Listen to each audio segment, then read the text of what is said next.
Good morning, everyone. Jamie, Morning. Mayor Eccles, can you just confirm that you received the email that I sent you with speaking notes?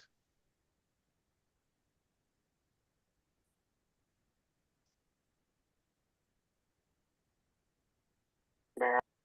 34 minutes ago. That sounds right.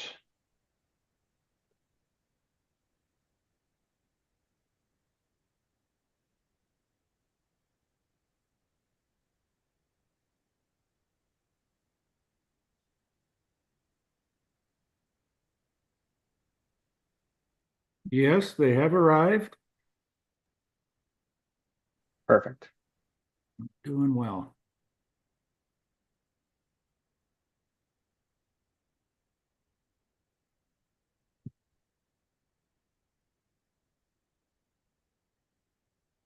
Got my snowman tie on here, sort of fitting for the day.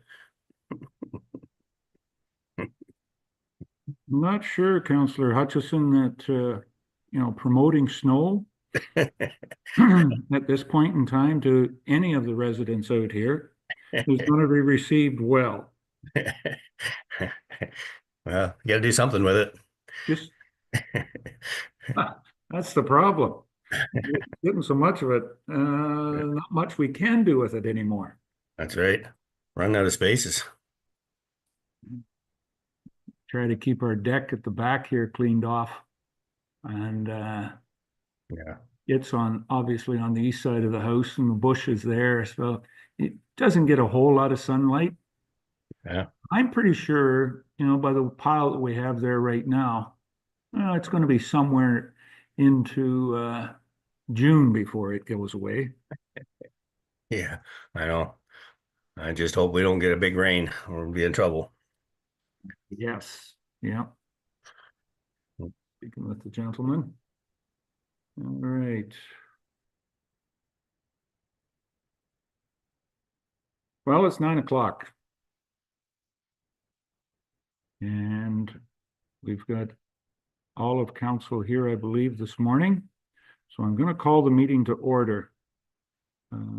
Thank you very much for everybody that is joining us virtually this morning on this rather Canadian, Ontario, Grey County traditional Winter's Day.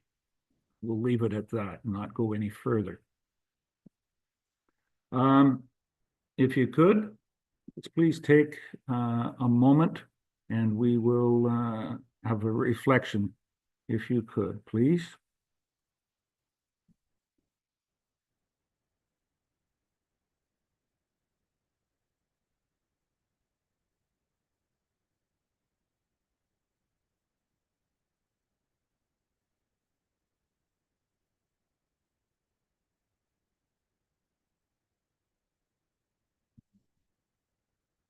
Thank you, everyone.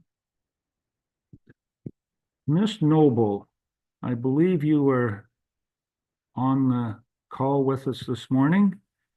Can you address any issues that we may have IT-wise or for anybody that is on the call with us?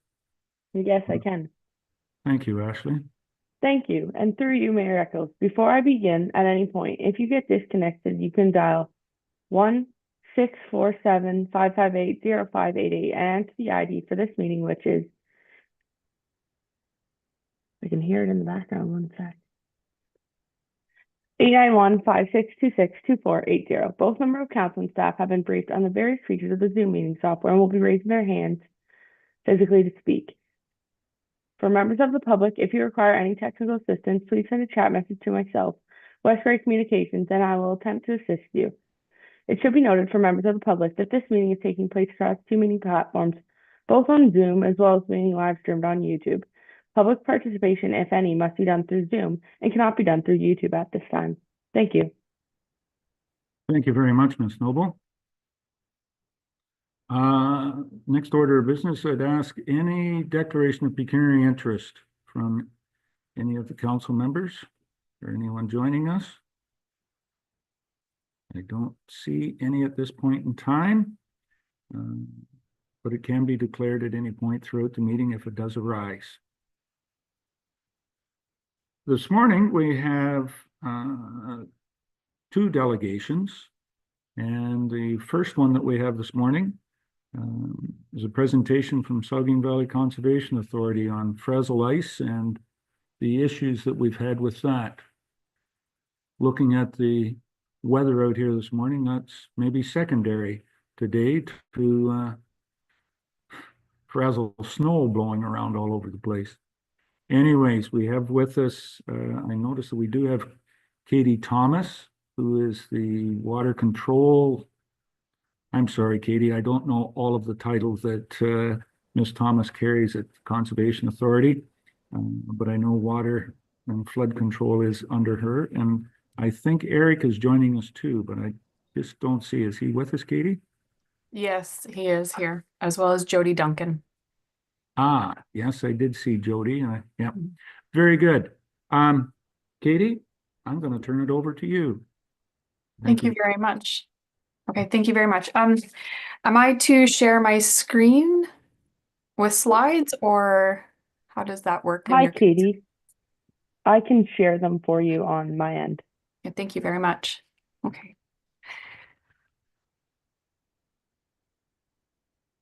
Go ahead there, Ashley.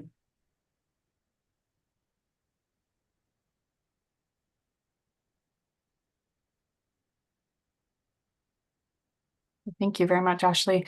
And thank you to your worship, Mayor Eccles, and through you. My name is Katie Thomas, and I'm here as the Manager of Water Resources at Saugeen Valley Conservation. I'd like to start by giving you a brief introduction to my background. I hold a PhD in aquatic sciences and have worked extensively in water management with Environment Canada. Over the last 15 years, I've also had the opportunity to manage large-scale water resource projects in the private sector. This morning, I will be walking you through the complex history of the Durham Upper Dam. To help guide you, I've included a detailed summary of the slides before you.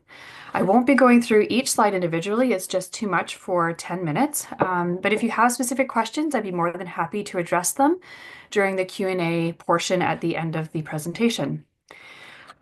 We will finish the presentation by discussing the recent, or not so recent, thankfully, frazzle ice management efforts on the Saugeen River with the municipality of West Grey, including what our team has seen on the ground and the key takeaways and future planning. So let's dive in. If you could skip down 2 slides, that would be great. Thank you. So at a high level, there is a long and storied history of the Durham dams, including their use, maintenance, and engineering inspections. And if you could skip down 1 more slide, please. These slides show a snippet of the history of the Durham dams, mostly centered around the Durham Upper Dam. If you could skip down 1 more slide, please. Thank you. Summarizing this history, the Durham Upper Dam was approved for operational changes by the Saugeen Valley Conservation Board of Directors, with West Grey in favor of these changes in 2006, with the goal of helping to manage frazzle ice. The Ministry of Natural Resources has been very clear over the years in not approving the dam's use for frazzle ice management. And we have had engineering reports and staff inspections that have recorded deteriorating conditions of the dam structure, damage to parts like the metal walkway as a direct result of ice pressure, and damage to things like the dike, along with operator safety issues related to ice operations. In 2023, the SVCA started a phase 1 of the class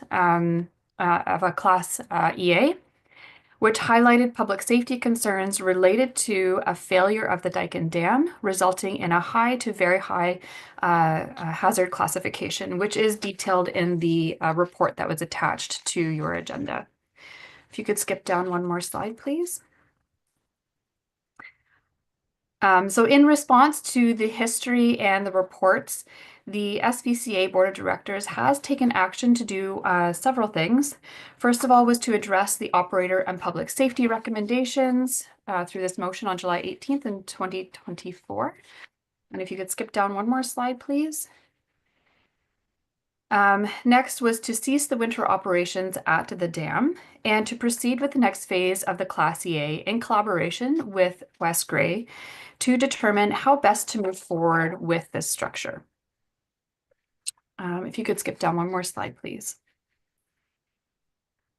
So the next couple of slides have some information about the Conservation Authority's objectives and billing.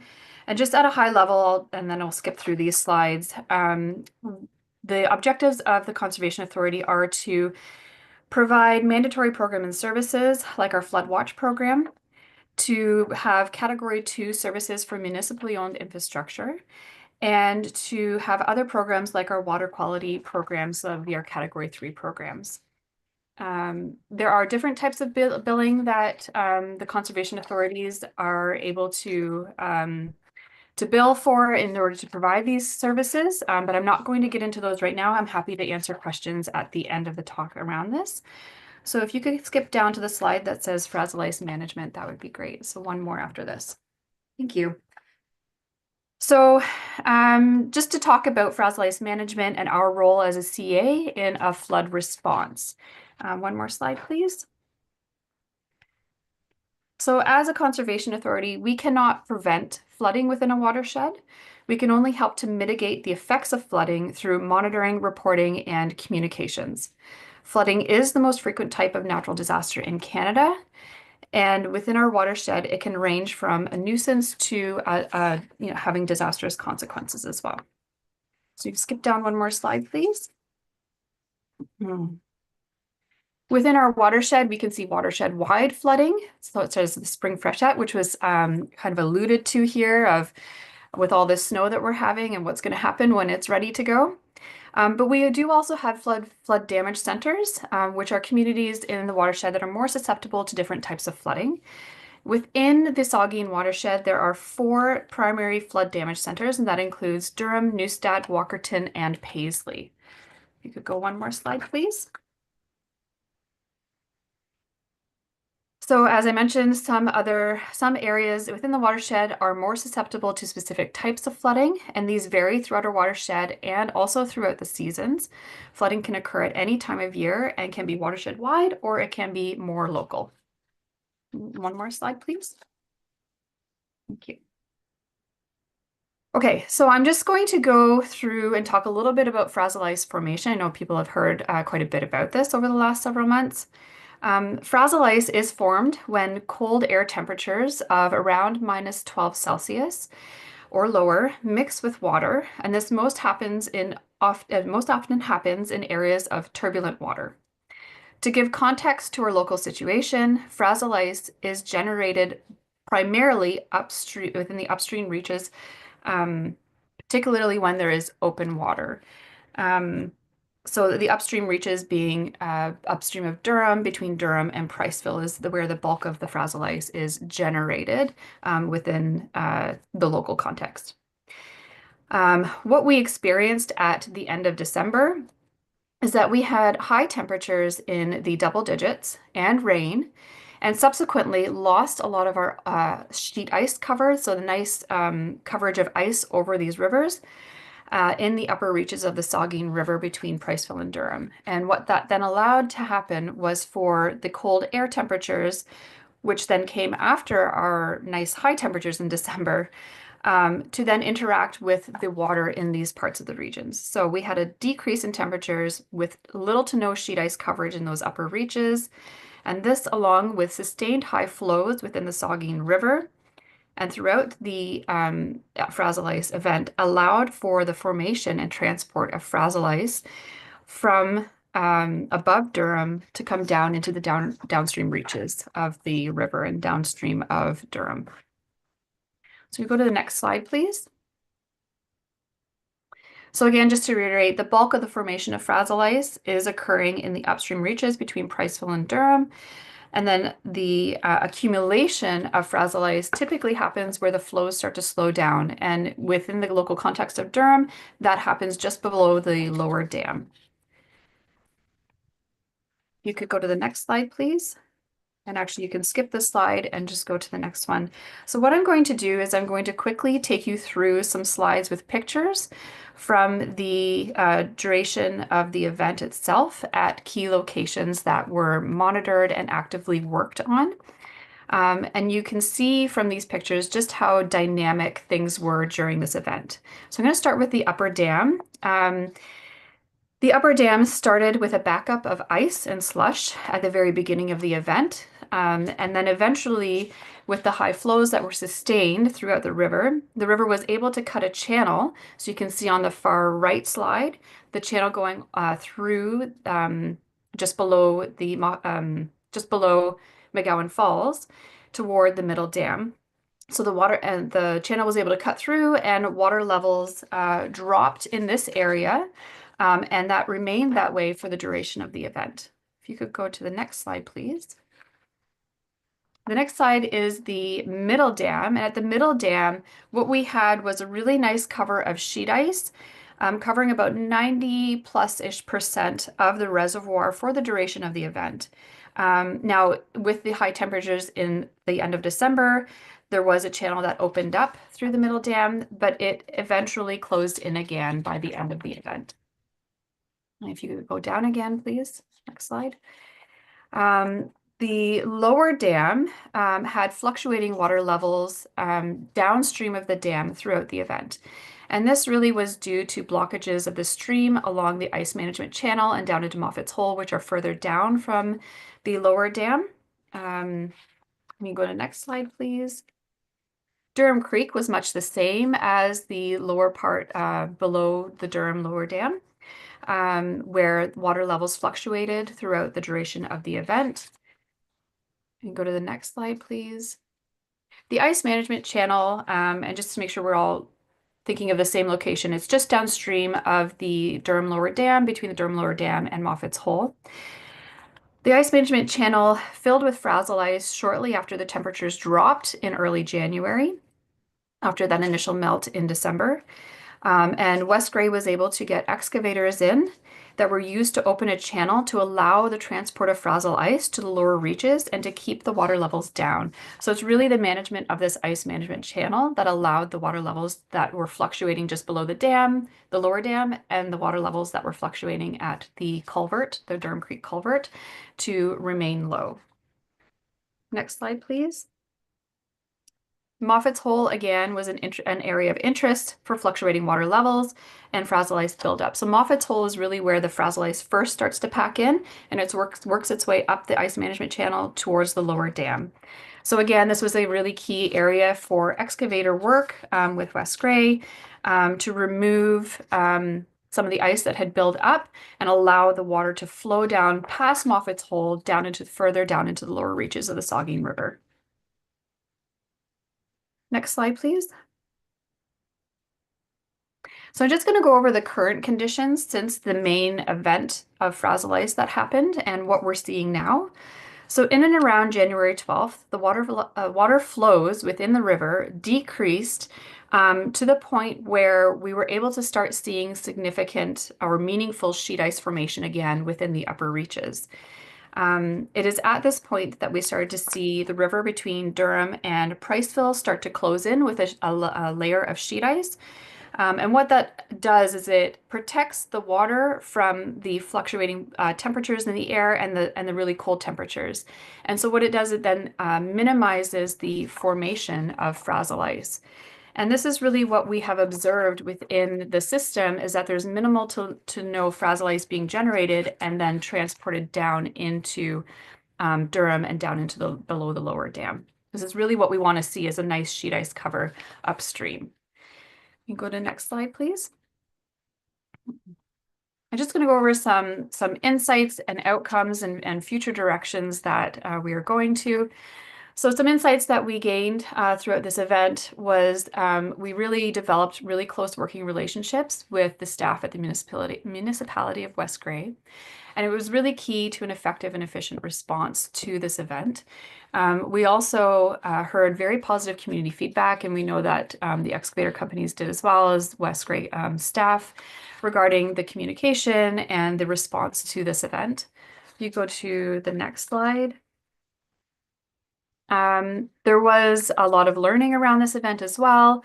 There were both additional West Grey staff and SV staff that are more familiar with frazzle ice monitoring. We have some people both at the municipality of West Grey and some people at SVCA that have extensive knowledge. They've been around for quite a while around frazzle ice, and now we have additional staff that are now much more knowledgeable than they were before. Going down another slide, please.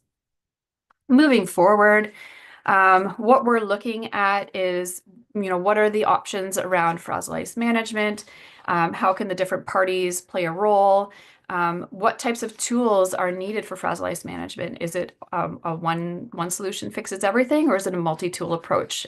We suspect it might be a multi-tool approach. But what will allow us to determine that, or help us determine that, is the continuation of the Class EA. So we have gone through the phase 1 of the Class EA. We have 2 phases left, and those will help us to determine options for management of the Durham Upper Dam, as well as how it can be used for frazzle ice management and what other options there are for frazzle ice management in and around Durham. So with that, that's the end of the presentation. I want to thank you very much for your time and happy to take any questions. Thank you very much, Katie, for that update on how the problem was identified and addressed this year. I wish we had a better idea of how we could finish it off and not have it for any years coming forward. Any questions? Does anyone have a question for Katie, and/or I see Eric or Mr. Duncan there as well too?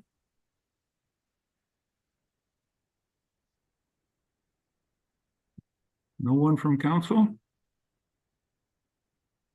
Yes, I would have, I'll stick my neck. Oh, no, there's Councillor Shea. Go ahead, Jeff. Thank you and good morning. Thanks for that informative report and the accompanying document, which goes into more detail. In the conclusion of the accompanying document, it talks about remediation of the upper dam with a cost of $1.25 million, upwards of $1.25 million, and identifies West Grey as 100% of the special benefiting municipality. Would that not be eligible for something like 50-50 funding through WECI or some other sort of fund? Yes, can I reply? Please. Yes, okay, thank you, and through you. Yes, it is potential. There's always a potential for funding, and that is something that we're actively working on with the staff at West Grey, is to gain match funding for the various projects that are going on. So for example, the Class EA is a really good one where we are supporting both the application of WECI, but also other types of grant funding that are out there. And we're constantly watching to see, if there's provincial or federal money coming through, how can we best leverage that to help with some of the projects like the Durham Upper Dam with West Grey, and to offset some of those costs. Absolutely. So we should probably be trying to save up to cover half of that cost, best case scenario. Yeah, typically with things like WECI, it is a 50-50 cost. And with the way that it's structured, half of it would be West Grey and half of it would be through this funding programs.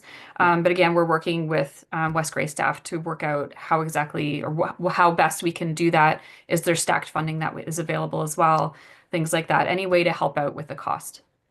And finally, on a very more of a micro level than a macro level, maybe I got those mixed up. I've had a number of people ask me if the walkway will be reopened this winter. Yes, that is something that I will be speaking with our staff about this week. Keeping in mind that we do have the spring freshet imminently on our doorstep. Well, hopefully imminently. Not sure how much more winter we want, but it will be coming probably within the next month. We don't have a long range forecast isn't showing it just yet, but it is coming, and at that point, may have to reassess. But I will be talking with staff about that. Yeah. Thank you. Yeah. Thank you, Jeff. Any other questions? Just like to comment, Katie, the weather procrastinator in South Bruce Peninsula said spring would be here very shortly. Yeah. To continue on with that rodent that lives up there in Wyerton. Leave that one alone. Interesting. What I guess this goes partly to mine. The question around the engineering reports. I'm just failing to see much productivity out of the 2006 Hatch Acres Engineering and whatnot did an extensive study and whatnot on frazzle ice and how to alleviate that problem. And you know, their engineering advice at the time was to use the middle dam. And yet, you know, I thought that engineers would take all of that into play. And lo and behold, we get some engineers from a different corporation and, oh, we can't do that. I guess where do we find an engineer that knows what they're doing, has the expertise, and will give us, you know, approval for the solution? Because in the back of my, you know, very rudimentary understanding of frazzle ice, I think I know what the solution is, but apparently we need engineers to tell us. And where can we find an engineering company that has credibility that we can depend on their analysis? Would you like me to reply, Either you or Eric, or I don't, yeah, it would be a reply. I would love one. I can give a short reply, and then yeah, if Eric or Jody wants to jump in, or so just to clarify what you said, you were saying that the Hatch Acre report suggested the middle dam, but then next guaranteed that was the spot to do. That was their positive idea, middle dam. Yeah, and then the next engineering report, you're saying that they said no to the middle dam. It actually was the MNR that said no to using the middle dam for frazzle ice. For frazzle ice management. So that's who said no to the middle dam. The engineering group that we have now actually has a similar opinion of using the middle dam as a potential. But again, there's some unknowns on how best to go about all of this. Whether it's just using the middle dam and that's the solution, there are, you know, potential other issues. That it does have the largest capacity to hold ice, and that's, I think, why it was drawn to by both engineering firms that made the suggestion to back up frazzle ice within that reservoir. You know, but is it the only solution? We're not sure. There might be a multi-tool solution where maybe we have something that happens upstream of the upper dam. Maybe one of the dams in town can hold some, and then there's, you know, potential that even if we do all of this, there's still excavators that are needed occasionally, maybe less so. So there's still lots of questions around, is it one, is it multiple? And that's something that we're really hoping to dig down into with the Class EA. Eric, please. Thank you, Your Worship, and through you. Yeah, just keying on Katie's last comment there. Definitely an interest in the EA process from I'm sure West Grey's end and certainly the Conservation Authority's end to find a solution to this, not more options that run into other red flags. We need to very much so have all the tools available to us in combating frazzle ice, as shown in January, just this year, obviously, and many years and many instances prior. The loss of this tool this winter is something that we have to work away at with the EA, see if this is the structure that can be the answer, as you were hopeful to find in short and long term. I'm sure West Grey's interest and the Conservation Authority's interest as well. So our authority, as you're aware, have directed our staff to work directly with the municipality and municipal staff to get a comment and a request and a communication, I guess, to the provincial masters, like we've talked about already, MNR a bit, that holds some of the keys on the middle dam, that holds certainly the approvals on operations of dams, on approvals for modifications to dams, so that they are clear on the severe situation we have here and is going to keep happening here if we don't have all the tools available to us. So that's our interest, and I think everybody's interest to not only get more options that run into other obstacles, to see an option moving forward that is clear and viable and doesn't just, oh well, you didn't think about this and you can't. That's the strength of the EA process, that it'll be looking at all the options, all the obstacles, and looking for that solution moving forward, not just another roadblock. Thank you.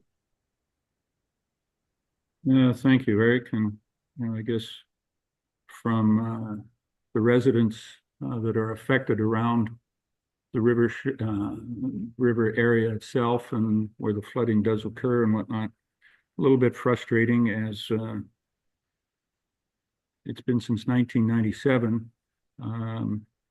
first time that we'd had frazzle ice as a problem in the town of Durham for probably 40 or 50 years, and it was thought that the solution was there. That was the year that the boards first were taken out of the upper dam. Anyways, I guess the frustration level is since 1997, we've been supposedly opening doors or and employing numerous engineering firms doing EA studies and whatnot. And here we are in 2025, still, you're using your verbiage, we're looking to see what tools we need. Yeah, I guess the frustration level, as I said to Katie, we get an engineering company that's supposedly experts in this and whatnot, and then we get another engineering company that says, no, that's not right. And we continue to study the program. We haven't found any fixes for the program. Going back to, yourself or Katie, you even carry some of the burden from West Gray.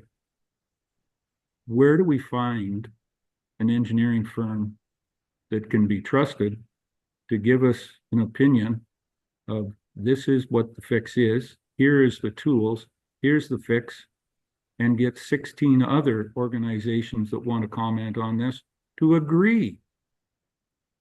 Going back to 2006, there's the Hatch Acres. Yep. Supposedly tremendous engineering firm. This is their expertise. And yet M&R comes up with some engineers that say, no, that's not right. Yep, we've got to continue to study this program, this problem. I take it that, you'll understand the frustration that's in my voice at the present moment, and the continued frustration with consultants that are paid substantial amounts of money to study the program, but they're supposed to be coming up with a solution. If we're going to go forward, I'm looking for people that have solutions, not time on their hands to study. If you want to comment, fine. Or we'll move along and try and resolve the issue. I guess my biggest problem is the Rocky Saugeen is no more than 5 kilometers north of where this is, goes over a lot of the same terrain, but when it hits Highway 6, we don't see frazzle ice, accumulating in anywhere along the Rocky Saugeen. And it goes across a lot of municipal structures, Highway 6. And I don't know, it seems that there's a solution there, but it doesn't seem to translate into anything on the main Saugeen as it goes through Durham. I'll leave it at that. Okay. We certainly do look forward to working with Saugeen, working with M&R, working with the provincial masters, quoting you, Eric, in finding a solution, not just finding more time to study this. And hopefully we can come up with that for the fall of 2025 so that we don't have to go through the environmental thankfully, we haven't had an environmental disaster yet of keeping that ice out of the river and keeping the homes and whatnot not being flooded in West Grey. We'll do our part. Let's see, find a consulting company that will do their part, and we'll move on and solve this problem once and for all. Thank you. Excuse me, Mayor. Councillor Hutchison, go ahead. Yeah, I don't know. Are you seeing my hand on the screen? Like I do have my little dummy hand up here beside my other hand. No, I haven't got the full screen up here, so I apologize for not seeing you. Okay. All right. Go I just wanted to get a word in before we dismiss our panel here. May I go ahead? To go on to the next. Go ahead. Yeah. Yeah. So thank you for the presentation, Katie and Mr. Downing. I just had a couple thoughts. Like first of all, the Fresnel ice this year, as Katie pointed out, was a bit of an unusual circumstance because of the high temperatures in December and then the freezing low temperatures in January. That didn't really help us cause a lot of frazzle ice, but there's always, as long as I've been around there, there's always been this argument about whether we should be leaving the boards in or taking the boards out and whatnot. But I think this year, given the circumstance, I don't know if any of it would have helped. But I just want us to lose sight that when we start getting into these dams and doing some refurbishing and whatnot, I do want us to keep in mind that I think there's potential for hydro generation there, and whether it's a public-private combination or whatever. Given that we don't know where the middle dam is going to go right now, it's sort of in flux, but eventually it could become our problem, working with Saugeen Valley. So I think there's some potential there. Maybe if we're going to put some money into the upper dam, maybe there's some potential to generate hydro there. And whether that means we're looking at gates, I don't know if that's part of the solution, but you already have a gate in the middle dam. So I just want us to keep that in focus and not lose sight that if we're going to be doing some work, that there might be some potential there, especially with the government, clamoring for extra hydro generation. So we have small generations around us, Rocky, Saugeen being one of them. I think we're sitting on a bit of potential there. So just wanted to throw that out there, and hopefully looking forward to some more information on the dam. Thank you. Thank you, Doug. I think there was a question there. That was just a little bit more background information. Great. Okay. Again, thank you very much, Eric, Katie, Jody, and we will continue to work together in a partnership to find resolve for this issue and the safety of not only the residents of downstream from the upper dam and the Saugeen River, the river system, but for the betterment of the whole watershed itself. So again, thank you very much, Katie, for your work, and we look forward to the continuing relationship going forward in a positive manner. All right. Our next delegation we have is from the Southeast Grey Community Health Center. And I do believe, I believe it's Hector that's here with that. Got that one correct? Yes. Yes, There it's sorry. Thank you, Mr. Mayor. It's Alex Hector, and I'm a man with two first names or two last names, depending on how you see it. In my video, I tried to click it on, but the host has stopped it, and I was just wondering if the host can click my video on so you can see my smiling face.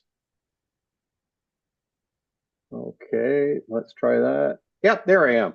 Great. There you are. Thank you very much. And Mayor and Council, thank you for your time. I really appreciate the opportunity to provide a brief update on what the Southeast Grey Community Health Center has been up to.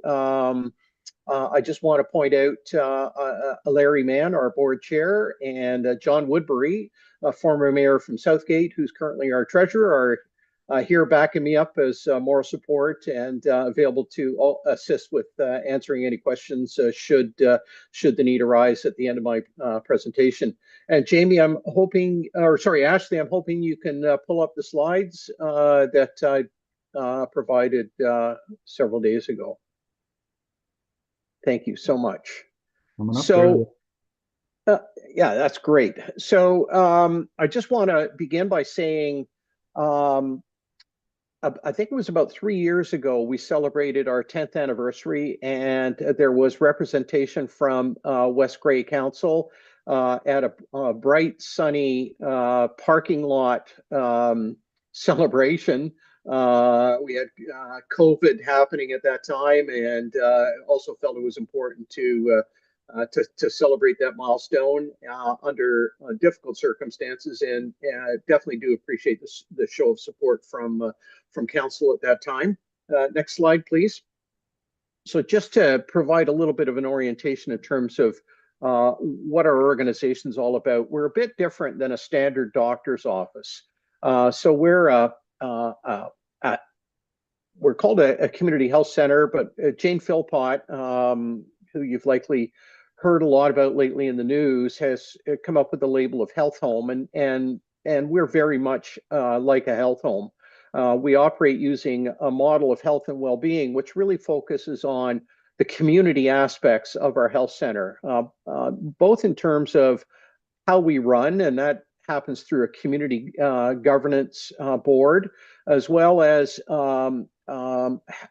focusing on programs and strategies that help the community to be healthy and vibrant. So we support the social determinants of health, so things like food security, social exclusion, social safety networks, just to name a few. One example of that, several months ago, was a cold, rainy day. There was a young woman and her partner came in through the lobby doors. It was a real cold, I think it was like November, early December, on one of those cold, rainy days. This woman did not have any shoes. She was soaking wet, didn't have a coat on, and was crying. I just happened to be walking by in the lobby and asked if I could help, and she was just beside herself with tears and just very emotional. We were able to get her some shoes, get her dried, and her partner really needed some food and some basic necessities of life. They were just in a very desperate situation, and we were fortunate enough to be able to access our community pantry to help these two individuals. And that is really some of the type of work that we do, so much more than a doctor's office. Different than a standard medical center, we do not bill OHIP. All our physician positions are salaried. So they're employees of the organization, and our nurse practitioners also roster patients, which is different than, say, a family health team situation. So we, in addition to having the standard primary care, as we would know it through physicians and nurse practitioners, we also provide services such as social work, physiotherapy, nutrition, and we try and do that as close to home as possible. We're 50 employees in 4 locations. Our annual operating budget right now is about $7 million, almost 13,000 active client charts. You can see the patient visits there, almost 40,000. And importantly, and I'm going to take a couple of slides to talk about our programs, but almost 2,500 program events with close to 31,000 program participant visits. And those programs and program events are so vitally important to the communities that we serve. Next slide, please. So just how we're distributed, you can see there, Grey Highlands, of course, is the largest, and that's where we're primarily centered as an organization. And I'll talk about our locations in a minute, but you can see that we do serve a small percentage of residents from West Grey. And I would have to say, just sort of notionally looking at some postal codes, it seems to be sort of the east side of West Grey, if that makes sense. Those would be the types of folks that would typically come to our center. I think Durham has its own medical center through the Brockton Area Family Health Team. And we're not competitors. We complement each other, and we're really just serving the folks that are perhaps a little bit closer to Markdale than Durham. In terms of patient visits, West Grey represented about 5% of the total number of patient visits that we had in our last fiscal year. Next slide, please. So our 4 locations were in Chatsworth, in the basement of the municipal office or municipal building, just on Highway 6. In Dundalk, we're in 2 locations. One is an old church that was donated to the CHC, and we've renovated and outfitted it to meet some special purpose needs in terms of our programs, as well as some of our allied health services. Our main location in the old school board building in Markdale, which we purchased a few years ago and have been slowly renovating it. It's now sort of like a regional health hub. We've got partnership with Grey County, with CMHA, Keystone in that building. And it's certainly suiting our purposes very well. And then we are a tenant at the Lions Club Medical Center on Main Street in Dundalk. And so those are our 4 locations. Next slide, please. So our strategy has 4 pillars, all intended to help us achieve our mission of helping people and communities to achieve health and well-being. And the first pillar is having experienced a lot of growth since opening. We're taking time to build on our strengths and shore up the foundations, and that is well underway, should be complete by the end of this current fiscal, or sorry, next fiscal.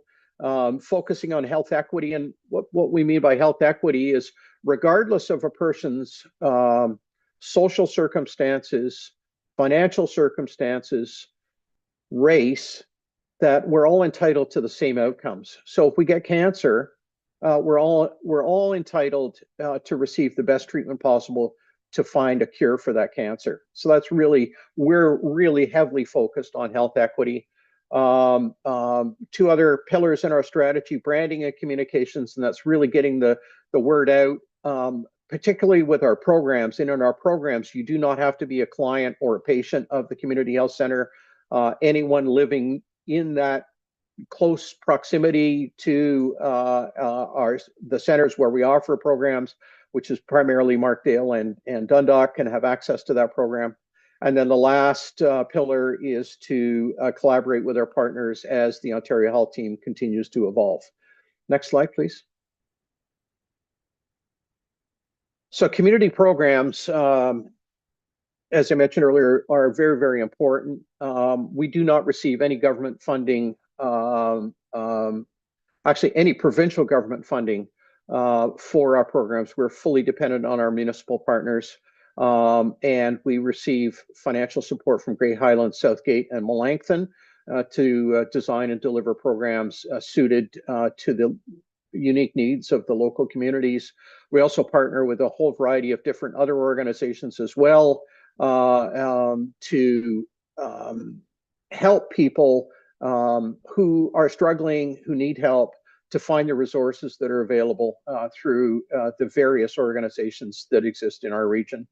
And overall, like if we take the funding, the basically $80,000 a year that we're receiving right now, it works out to about $2.58 per participant visit, which is extraordinary value. And I also want to acknowledge that while that's a sort of a pure cash donation, there's also all kinds of other support being provided by our municipal partners in terms of, for example, free use of the arena for walking programs, that type of thing. So we're very grateful for that. It's very important. We don't take it for granted. And we do whatever we can to stretch those dollars as far as possible to touch as many people as we can. Next slide, please. So this is just to give you a flavor. That was our fall program guide. We just recently issued our winter guide, but it gives you sort of just a tone of the various types of programs, whether it's physical fitness, whether it's social engagement, whether it's food, English as a second language, fitness, and so on. It's a whole wide variety of offerings there. The most important part here is that social isolation can put seniors at a greater risk of death than any other factor, including obesity, physical inactivity, and smoking. Social isolation is absolutely important for us to address, and as you can see here through our guides, we really do tackle it. Next slide, please. So this is a bit of a busy slide here, but just the point is to give you a sense of the types of volumes that we're receiving and the types of programs. And food is a big one. And we don't run a food bank per se, but we do provide emergency food supports for folks that are really desperate and are in a difficult situation. As I said, any of these programs are accessible to any member of the community. You do not have to be a patient. In particular, our open gym in Markdale, which is free and accessible to all. Right now, the hours for that gym are restricted to the same hours that we're open as in the building, but we're working on ways and means to be able to keep that gym open for extended hours so that folks can access it, say, in evenings and weekends. So more to come on that likely in the spring. But as I say, accessibility is very important to us. It's part of our model of health and well-being, and we do whatever we can to make it accessible to folks across the region. Next slide, please. And so healthcare is not without its challenges. As you know, you can't go a day in the news without reading about challenges. And of course, it's a hot topic in the election. Specific to us, funding has not kept pace with inflation. We are operating with a wage scale from 2019. It's really contributing to human resources challenge. I have a number of vacancies that I can't fill because we're not funded in a competitive way. A couple of months ago, the health minister was in a rural area just outside of London and was questioned on this. And she said, they're independent organizations, they can do what they like. And that's well and good. And yes, we are independent. We have our own, corporate registration and so on. But the only way we can give folks a wage increase to keep pace with inflation is to reduce services. And if we reduce services, it doesn't contribute to the mission. So it's a real challenging situation. The inequity in wages. So a nurse practitioner in a hospital environment is making more than $20,000 a year more than what the top of our wage scale is. And what we're funded for.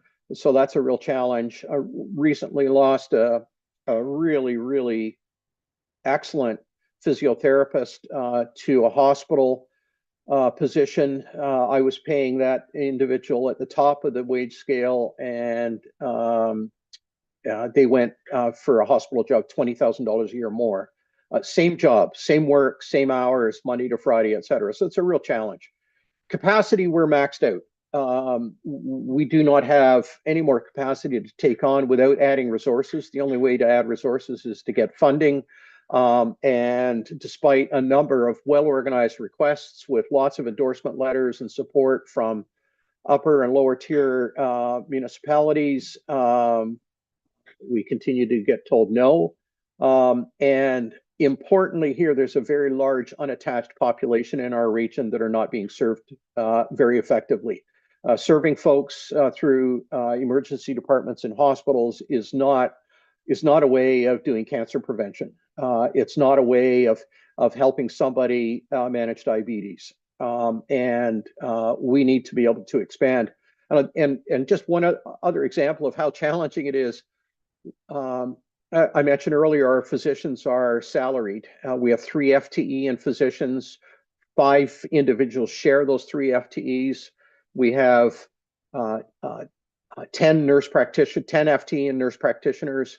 The last fall, I was approached by 2 physicians who were really attracted by the community health center model, in particular, the focus on social determinants of health and the model of health and well-being. They were very interested in a salaried model. They didn't want to be business for self. My complement was full. I don't have any extra dollars. I could have used those doctors very, very quickly to attach more patients. Went to Ontario Health West and to the ministry. There's no funding available for 2 doctors for our region. That very, very frustrating. Those opportunities have now passed us by. Suffice it to say, I think the CHC model does attract folks, and if we are funded properly, I'm absolutely convinced that we would be able to serve more folks that have the need of a primary care provider. And we'll see what happens with the election campaign and the promise and Jane Philpott's health home and whether or not that happens. So that's sort of in a snapshot, current challenges. I could go in a lot more detail than that, but just to save a bit of time, we'll move on a little bit here because there's a way that you might be able to help us. Next slide, please. So we are in the process of planning a rural healthcare symposium in partnership with Bruce Power and Chapman Ice Cream. I don't have a date or a venue yet. It'll likely be in the spring. The target audience is municipal and county officials to help them have an increased level of awareness of how the health system functions. Often when we talk about health system, we talk about hospital, but primary care, community health, interprofessional primary care is an important part of it. So taking a day to talk about how it functions, what our successes are, because there are some things that are going very, very well, but also what our challenges are and how we can work together to support our mission of healthy people and vibrant communities, so that as municipal officials encounter folks from the province, as they do from time to time, say, for example, at Roma, that there's an opportunity to talk to provincial folks in an informed way to help advocate for increased funding for healthcare in our region. Not just our organization, I'm just talking in general here. So the other is not so much an issue for you because we don't look to you for financial support on our programs. Although if you do have some money, we would gladly take it. But that being said, with our municipal partners that do fund us for our community programs, we do know that budgets are tight and there's some tough discussions that happen. But sustainment of that funding is essential in order to continue the depth and breadth of programs. So we will be doing delegations later this year as we get into budget time with those municipalities. So as you can see there, we do need some extra help, and we're hoping when the details are available for the Rural Healthcare Symposium that Mayor and Council will endeavor to attend. And I believe that is the end of my presentation. Next slide, I think, just says questions. Yeah, discussion. There we go. Thank you very much. And I really do appreciate your time. Thank you. Well, thank you very much. And my apologies, Alex, for thinking it was Hector. Oh, it happens all the time. Bill Walker did that to me a few years ago. So you're in good company. Well, yeah, that's a discussion for another time. Yeah. Thank you very much. Any questions from any of our council members? And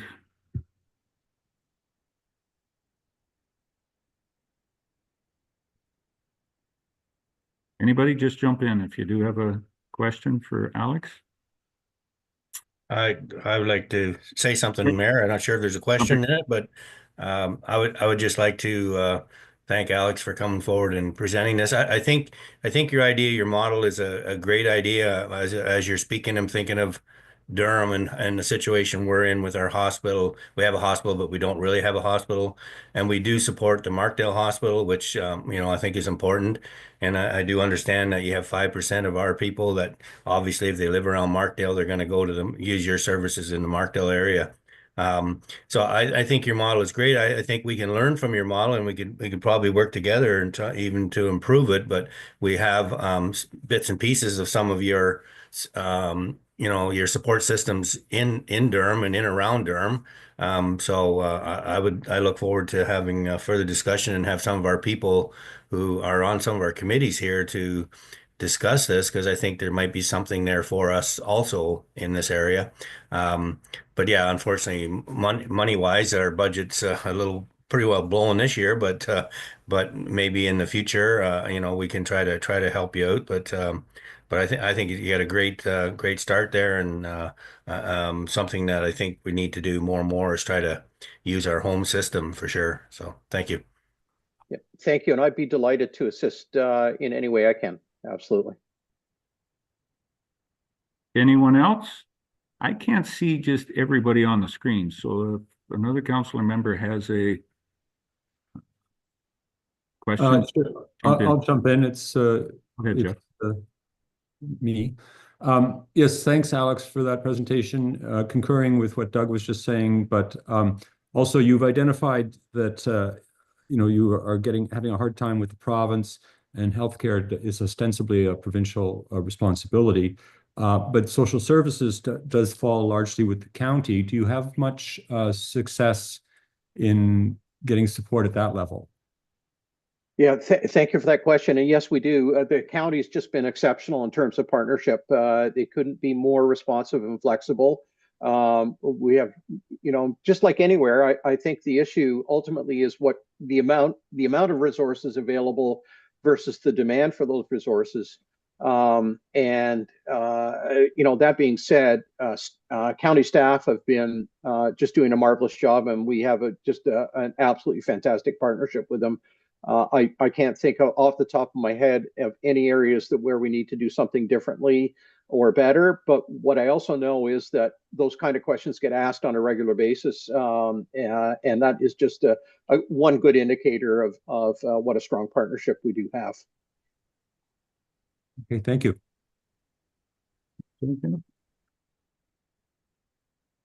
Anyone else? Seeing no one. At this point, thank you very much, Alex. I do have one question. How many outside organizations are you partnering with? When you were going through that list of programs and participants. Yeah, I don't have an exact count off the top of my head, but it's in the range of 15 to 25.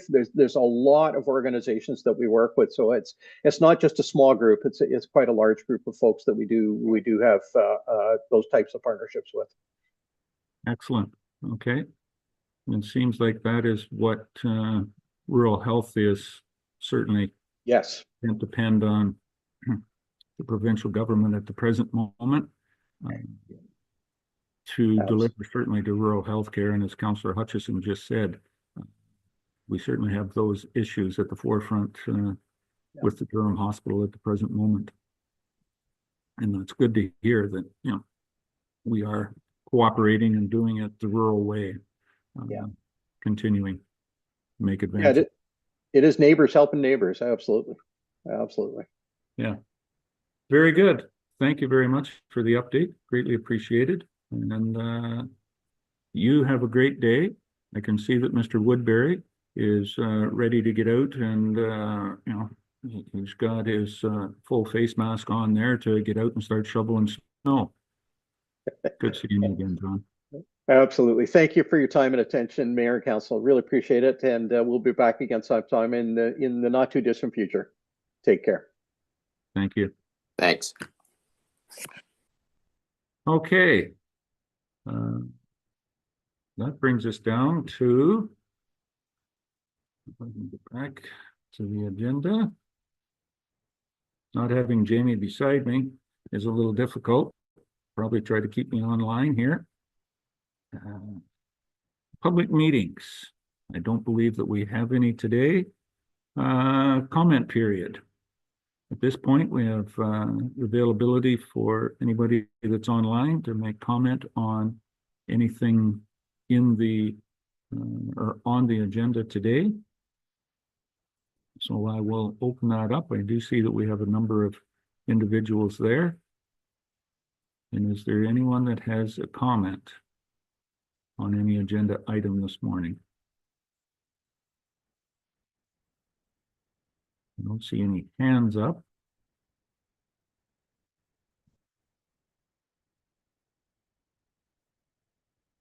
Okay, we will move on then. Adoption of the minutes. We have two sets of minutes to adopt from council. The regular council meeting on February the 4th and the special council meeting on February the 11th. Do I have anyone that would move those? Deputy Mayor Hutchison has his hand up. The seconder, please. Councillor Forrester. Thank you, Scott. Tom? Any comments, questions on those minutes? Adjustments? Scott, Councillor Forrester. All right, just on the February 11th meeting, it says Deputy Mayor Tom Hutchison was in attendance, but he wasn't because he was at another meeting. Good pickup. You confer with that, Deputy Mayor? You were at another meeting? Yes. No, good pickup. Grammatical, Jamie, do we need to say as amended or just? Your miracles, yes, just for clarity, we will know that those were accepted as amended and staff will make that change. Very good. Okay. Doing this on a virtual basis, I will ask then, is there anyone opposed to accepting those minutes? Seeing none, I'll declare it carried. Thank you. Committee and board reports. We have two, 8.1 and 8.2 minutes of the Elmwood Community Center Board, January 8th, and the minutes of the Priceville Improvement Committee meeting January 28th. Do I have a mover and acceptor to receive those? Moved by Councillor Noon, seconded by Councillor Hutchison. Thank you. And we're just receiving those for information. Very good to see the great work that both those boards are doing. I'll call the question. Anyone opposed to receiving those? Seeing none, I'll declare that carried then. Thank you very much. That'll move us down to correspondence. We have a number in the package. I don't believe that we have any that staff are recommending that need our attention to or response to. So I'm going to ask, is there any one of those correspondence before we move them that somebody would like to speak to or pulled? Councillor Noon first. Joyce? Thank you. I'd like to pull number 5 for council support. Okay. And go ahead. Comments on that, Joyce, and we'll deal with that one right away. Okay. The correspondence supporting the Canadian and Ontario government's negotiations with the United States government in trade tariffs with Peterborough County and the Eastern Ontario Wardens Caucus. Canada is a peaceful country that values democracy. As West Grey Council, let's support the Canadian and Ontario government's negotiations with the United States government on these trade tariffs. Okay.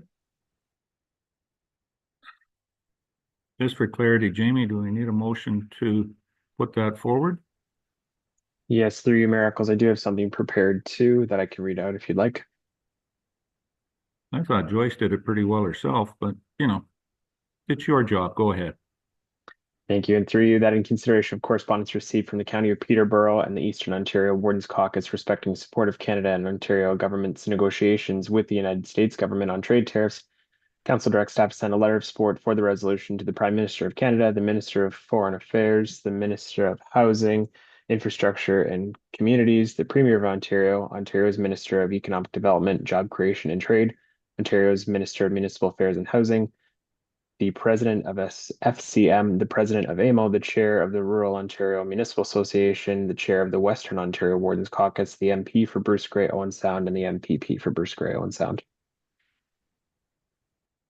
You're going to move that, Joyce? Yes, very good. Do I have a seconder for that? Councillor Hutchison, you got your hand up. That's good. So that's Noon and Hutchison moving that. Any other comments on the motion to support Peterborough? Doug?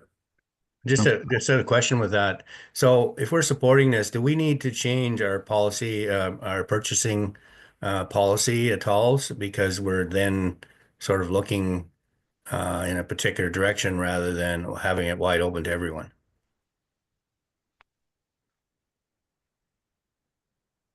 Good question. How do we practice what we're trying to preach here? Right. Madam CEO, Michelle? Thank you so much. I am working with the county. They have a strategy related to this.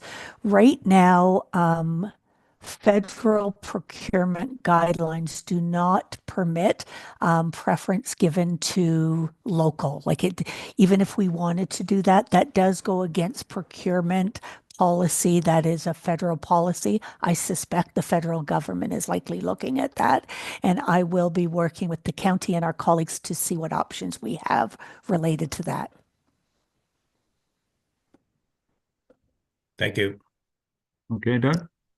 Any other questions on that motion to support Peterborough and purchasing tariffs? Seeing none, call the question. Anyone opposed to that motion? Seeing none, I'll declare it carried. Thank you. Councillor Hutchison, you had one you wanted to pull? Sorry, not necessarily pull, but number one, the Durham Agricultural Society. I just want to point out that since we received that letter, the staff has been working with the Ag Society to clarify some of those issues and dates, and so I'm glad that we're getting on top of that because we have a number of things going on at our facilities, and it's important that we work with our community. So the staff's on it, and hopefully we can get everything worked out there. So thank you for that. Okay. Very good. If no one else has anything to pull, then Jamie, I'll need a motion to receive. Taking a motion to receive the correspondence for information, the rest of the correspondence. All right. Do I have anyone to move that? Councillor Townsend and Deputy Mayor Hutchison. Thank you. Any other comments on that motion? I'll call the question. Anyone opposed to receiving those correspondence? Seeing none, declare that carried. Thank you very much. Okay. I guess that moves us down to staff reports. And the first one, 10.1. And there's the manager. Good morning, Mr. Smith. Good morning, Mr. Mayor, Council. Looks like that's a nice office you have. Looks kind of familiar. Well paid for by the taxpayer. Thank you. Somebody did make it into the office today. Mr. Smith, your report is on a zoning of DJ Land in Crawford. Floor is yours. Any presentation or comments on this?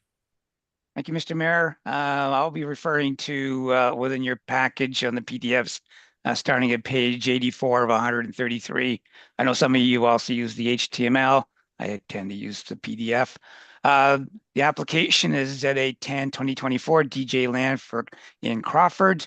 The zoning amendment proposed to council would change the zoning on the property to an R1A 532 unserviced residential exception and to an R1A unserviced residential, a revised natural environment, and an open space zone in order to permit the construction of a new subdivision.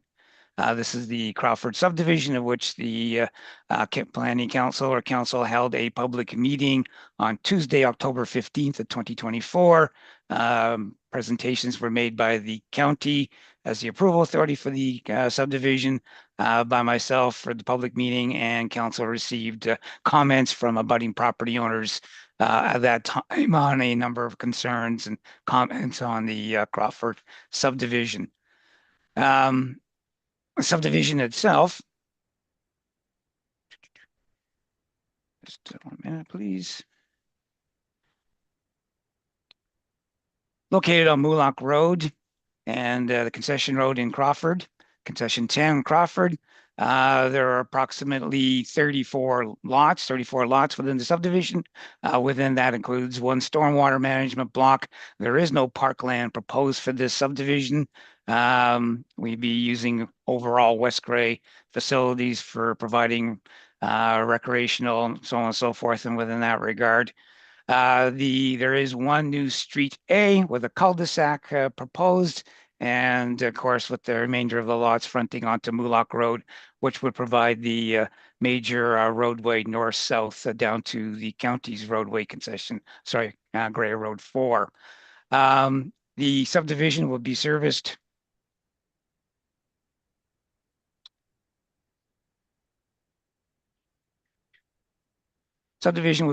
by private septic and private water well. The R1A 532 unserviced residential exception zone that's applied to a number of the lots would require a advanced tertiary treatment system for those particular lots in order to make sure that we try to ensure over the long term that we keep our nitrates in our groundwater to a low level. The stormwater management pond, as I mentioned, is to be constructed in New Street A, and upgrades to Moolock Road will occur, but only along the development frontage of the new lots itself. We are not talking about upgrades to Moolock Road as a whole, especially to the south. In terms of comments, we circulated the application to West Grey Public Works Building. There was no concerns overall from either building or public works. There have been multiple comments again on Moolock Road itself.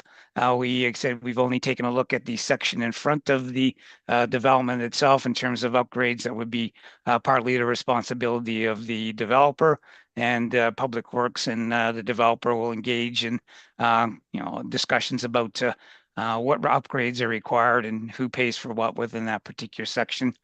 Grey County Planning, as a zoning application was submitted together with the county OPA, with the county draft plan of subdivision. The county will be reviewing its process to approve the draft plan of subdivision as we move forward from that. There's no specific comments on the zoning bylaw received from them.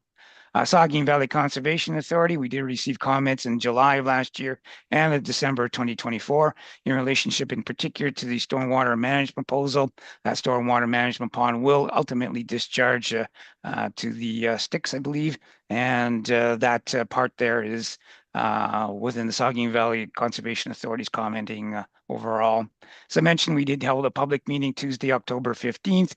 Concerns raised included noise and dust from construction activities, loss of farmland, size and number of the homes proposed. These are on the larger size of lots, in particular because we are, again, in this day and age, providing having on-site septic and on-site water. Lot sizes tend to get larger with that. Also, the property does not lend itself to a higher density overall. So what we have here is probably well in keeping with the secondary settlement areas such as Crawford in their overall lotting. The natural environment, it was a concern from the public. There is a slightly enlarged natural environment zone. There was an environmental impact study prepared and reviewed with no concerns over that. There were concerns regarding water availability, water quality, and potential impacts on the future water quality, and a lack of amenities and infrastructure in Crawford. In terms of water availability, water quality, that process is still being reviewed together with the county in terms of overall water availability. But at this particular time, in terms of the zoning does not approve the lots. The zoning only approves a change to an unserviced residential zoning. And at the moment, we have one lot. If the approval process to the county for the plan of subdivision changes in terms of the number of lots, whether or not it goes up or down, that has no impact on the zoning that's in front of council this morning. So I mentioned the application is in Crawford. The area of the lot is about 38.28 hectares, 15.5 hectares, sorry, 38.28 acres, 15.5 hectares. And again, within the secondary community, and again, 34 single detached lots, one water management block, and a new street A with a potential units of 34. These would all be single detached homes. There is no semi or townhouses proposed, considering the area. Together with the application, we received a servicing option report, stormwater management, water supply and environmental impact study, traffic brief, planning justification report, and archaeological assessment. And we did review those various applications together with the county. And as I mentioned, various reports, in particular, the water supply, will continue to be discussed with the county and the applicant in that matter. We reviewed the application against the Planning Act as required, against the provincial policy statement, and against the county official plan. And overall, we found no particular issues overall with the zoning moving forward. And again, this does not approve the lotting proposal as we see in the draft plan that was attached in your package. In terms of the zoning itself, as I mentioned, we have two zones. We have a R1A 532 unserviced residential exception. Those will be on lots 17 to 28 on the east side of the new Street A, on the hill side of the Street A. And again, that particular zone would require tertiary systems to be included as part of the building. And that's not just on the front end, that is attached to the zone for the long term. So those properties will always require a tertiary or similar system moving forward. The remainder of lots 1 through 16, 29 through 34 would have a standard R1A unserviced residential zone applied to them. And as I mentioned, the natural environment zone in this particular case would be slightly modified to match the environmental impact study that was proposed. Stormwater management pond, those lands will be transferred to the municipality for long-term maintenance, and the lot grading and stormwater management pond all work together within that. And overall, there are no particular issues identified by West Grey Public Works. We will be working together with the county and again with the applicant in terms of detailed design for stormwater and lot grading at the time that we move forward with the draft plan of subdivision and with the subdivision agreement at that stage. Overall, we find that the application conforms or with the provincial planning statement, conforms to the county official plan, and does have meet the overall intent and purpose of the West Grey zoning bylaw, and represents good planning, and recommend the application be approved as provided in the recommendation section of the report. Thank you. Thank you very much, David, for that complete overview of this. And I guess if I can paraphrase it, it's here just for a slight amendment, and that's why there's no need for any other public input at this point in time. Some of that is addressed in this amendment. Any questions before we move forward? Councillor Noon, Joyce?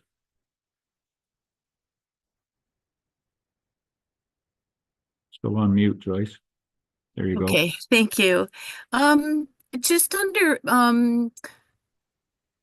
the page 10 of 12, the setbacks to existing dwellings, and maybe it's something from a former report that was used but wasn't deleted from this one. It says the proposed lots along east side of Street A abut onto one existing single detached dwelling lot, and in brackets it reflects 268 Sadler Street East along the proposed rear lot line. So I'm wondering if that should be removed from this report.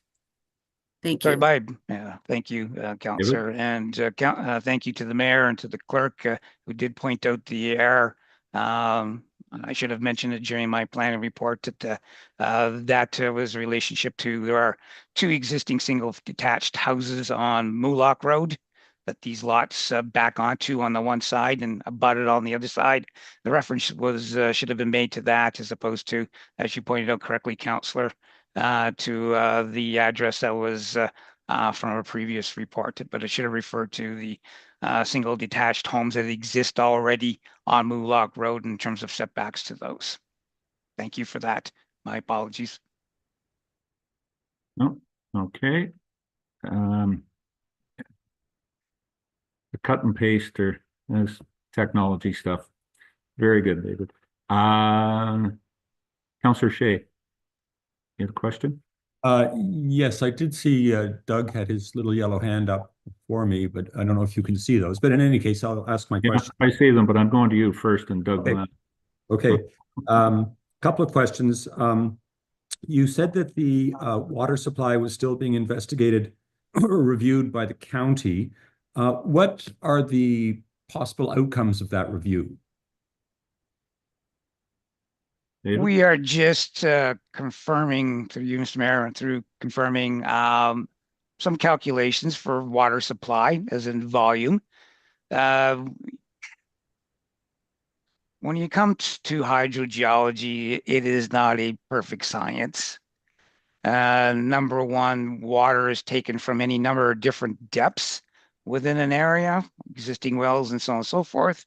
Those different depths supply different volumes of water.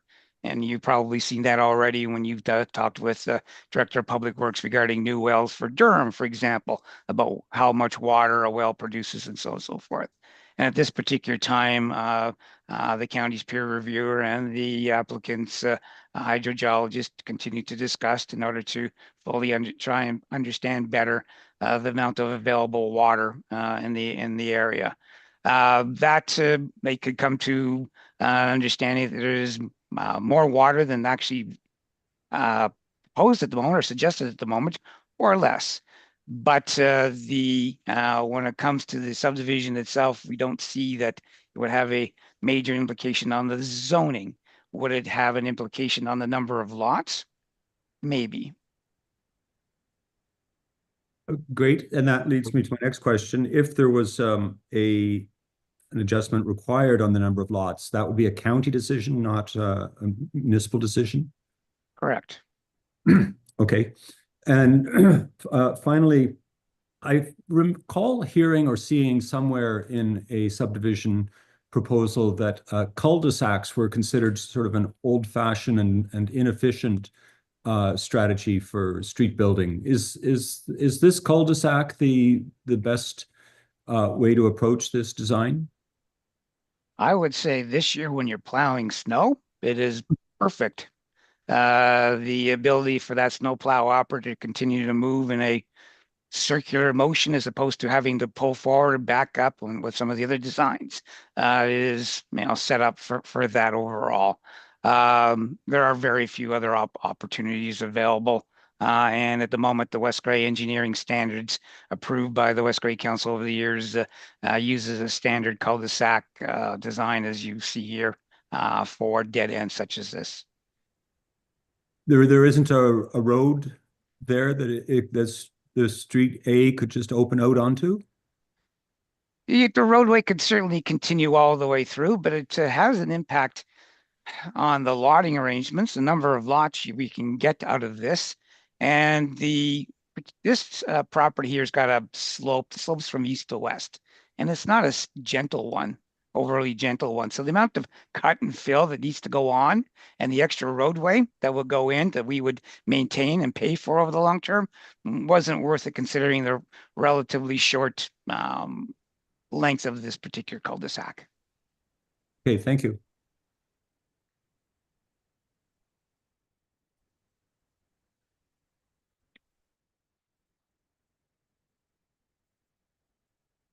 Did we lose the mayor? I don't think so. I'm still here. Oh, there it is. Okay. Go ahead, Doug. Yeah. Yeah, just a quick question. On the I'm on page 90, 91, 92. It talks about the servicing option study, and I was curious. And I see Cobight has done a servicing option study. One of the questions I had about that was it talks about advanced sewage systems, maybe an option. I don't know whether Mr. Smith can explain that, or maybe our building guys have to maybe jump in or maybe we're just an option for a county. Advanced sewage systems. Can anyone speak to that? Yeah, so when we take a look at servicing options, we basically have three options. Number one, we connect to full municipal services, Durham, Newstead, with water and sewer. So actually that needs to be looked at. And what they take a look at, of course, is the cost and so on and so forth. If you're 100 meters outside of a fully serviced area, then maybe it makes sense. The locations we're in, of course, providing pipes and so on and so forth would not provide that. The second level of servicing we look at is partial. Can you provide one municipal service and provide the other one privately? For example, can you provide a municipal well system and private septic systems? And we do have that in certain locations too. But it also comes again with a different level of cost and a different level of long-term maintenance. Obviously, a municipal system would fall just like Durham and Newstead would in terms of all the rest of it and the cost associated with running a system that way. And then the third system is quote unquote the full private system, the standard class 4 tertiary tank and septic bed system together with a well. So the servicing option study is supposed to go through those three quote unquote options and take a look at both cost and benefit to all that. And in this particular case, and it's not surprising that most of the times when we're quite a distance away from a serviced area, that we end up on the private servicing side and not together with a municipal well, which poses us obviously for us a long-term maintenance and cost implications for that. The last part, and you're kind of going back and talking about the advanced.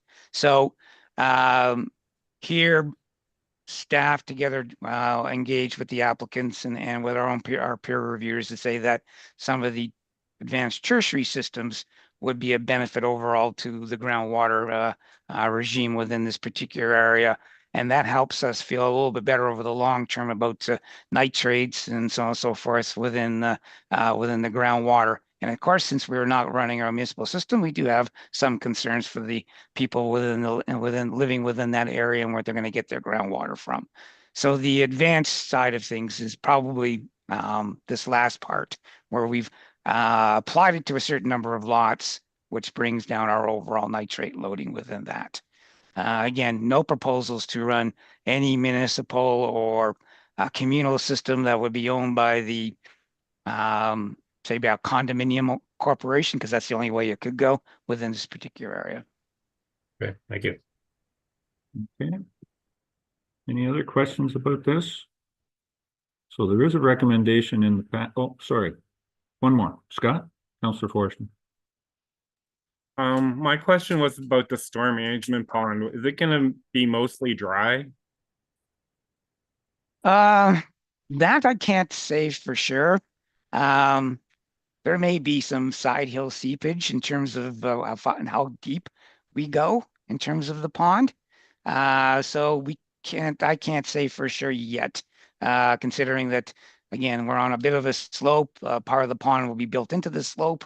So whether or not we have some seepage, on the spring or whatever it is, giving enough some water, are we looking? So I can't really say. We're also on a fair amount of gravel in the area, so I can't say yet how it's going to look over the long term at the moment. Okay. One more, Scott, or is that good? Oh, I just thought it might be an advantage in that area to have water for fire protection. That's a good point. Yes. We wouldn't necessarily design it in order to retain water. The Styx is available for water taking with the pumper truck. But if we certainly didn't have water in the area, I think it'd be certainly a well received thing to see whether or not the fire department could take advantage of a wet pond where we didn't have it. That's a great idea.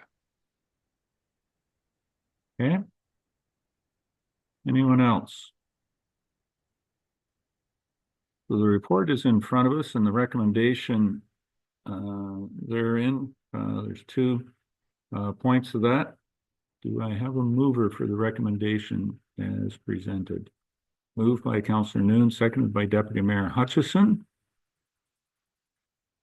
Then in consideration of staff report ZA 10/2024, DJ Land Crawford, council hereby determines that pursuant to section 3417 of the Planning Act RSO 1990 as amended, no further public notice is required in respect to the proposed zoning bylaw amendment, and direct staff to bring forward a bylaw to amend bylaw 37/2006 as it relates to zoning, relates to ZA 10/2024. Any questions on that motion? Then I shall call the question. Anyone opposed? I'll determine that carried. Thank you very much. And thank you, David. Thank you, Mayor, Council. Back to my agenda, and I believe we're still in staff reports.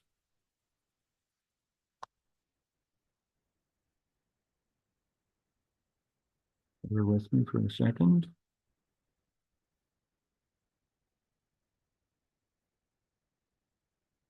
Staff reports now, down to Director of Public Works. 10.2.1. Director Aiken. Whether is Jeff with us this morning, or is he still shoveling snow someplace? Well, I see his. I am here. I see the screen there. Yeah. I'm not sure, don't see you, Jeff, but I do hear you. You are with us, so. Yeah, and I have shoveled a lot of snow already this morning. That is true. And on that note, I'd like to start by giving a large shout out to my crew. They have been working nonstop since Christmas. It's been an extraordinary level of service, and I'm very proud of their efforts. I think you can emphasize that as I speak for council, and absolutely doing a tremendous job. Except at the end of my driveway, it seems to get filled in considerably more than anybody else's driveway out here. But you and 13,000 people are providing me that feedback. You are correct, yes. And I don't mean about your driveway, about all their driveways. It's part of the deal. I jest. Absolutely. You're doing a great job. Thank you. Anyways, Jeff, we're here about South Street reconstruction. Yes.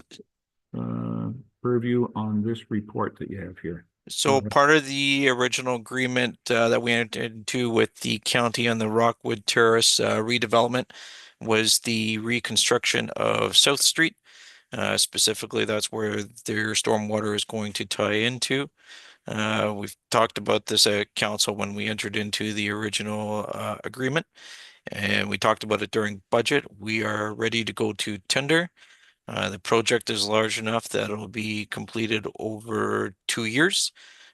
Part A being 2025, Garifraxa to Countess Street, and 2026 from Elgin Street to Garifraxa.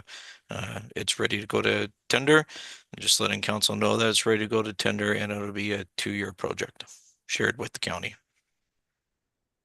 Very good. Good news on that. Any questions about this report from any member of council? No? No, there is a recommendation there. I would ask for somebody to move that. Councillor Hutchison? Yeah, I'll move that. And I do have a question too. Okay, well, I'll take a seconder and then you can speak to it. Seconder, Councillor Townsend. Doug and Doug. Go ahead, Councillor Hutchison. Yeah, somewhere in here at the report, I think I did read that there would be sidewalks associated with this upgrade. Is that correct, Director? Yes, it is. Okay, thank you. You're welcome. Okay. And anyone else? We'll be able to put the stormwater down through, and it enters the, I believe that would continue on down South Street and enter into the Saugeen River. That is correct. So this will be one of the tools that we use to dissipate frazzle ice, as this would push it further downstream as it comes out there, right? Just about Moffat's Hole. comes That out towards Moffattsville, and we Oh, do okay. use that culvert as a key monitoring device for the formation of Fraser. So that is an important. The depth of it is a critical part of our monitoring process. So yes. Oh, it's good that we found a solution then already today. Well, I thank you wish I very could much. find solutions that quickly and simply, but that one's going to be a bit more complicated. Okay. All right.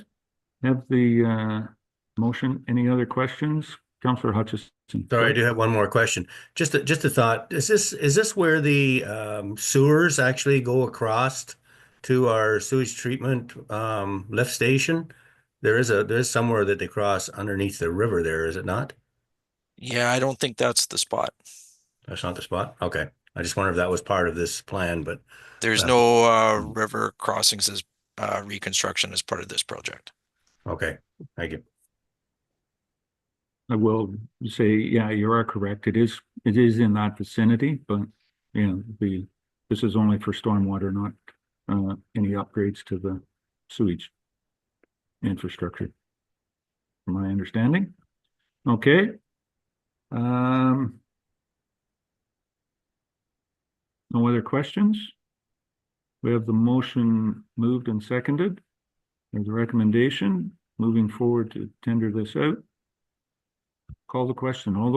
Any of those opposed? Seeing none? Thank you very much. I'll declare that carried. Thank you, Jeff. You're welcome. The second one is another basically tender on 10.2.2 bridge, the Gunnell Bridge 44 on the North Line. Yeah, so this project was tendered last fall with the idea we would come into the 2025 budget with a very firm price on what the construction was going to cost. We did do that. The contract is now ready to be signed. So we're asking council to approve mayor and clerk to sign the contract, and the contractor is ready to start shortly. Very good. Any questions on this? Councillor Noon, Joyce?